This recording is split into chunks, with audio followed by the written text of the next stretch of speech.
Hi guys! Tara samahan niyo ako magpa-register ng kotse sa LTO. Yung Celerio ko kasi paso na yung registration. Medyo nakalimutan ko. Kaya guys, check your plates kasi doon magbe-base kung kailan kayo mag-register. Ano nga bang mga kailangan? Una, kailangan nyo ng CPTL kasi required to. I suggest kuha na kayo sa labas kasi usually mas mura siya. Next na kailangan ay emission test. Your choice din kung saan kayo magpapagawa.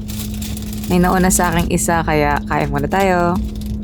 Usually dito ako sa labas sa tapat lang ng LTO nagpapa-emission test kasi mas konti yung tao dito. Meron din sa mismong loob ng LTO kaso ayun nga, apakadaming tao lagi. Sinilip ko rin bago ako pumunta dito para sana isang lugar na lang makapark na ako. Kaso parang pang 20 pa ata ako, ang dami eh. Dito ako na kaagad yung next.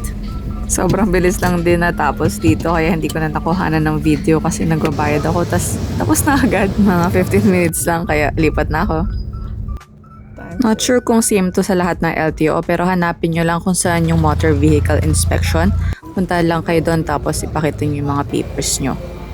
Pagkakuha nyo ng MVIR form, lipat lang kayo ulit sa kabilang building dito tapos antayin nyo na lang na tawagin kayo ulit para sa bayad. All in all, it took me around 2 hours to finish. Actually, mas tumagal pa to kasi nasaktuhan kong offline yung system.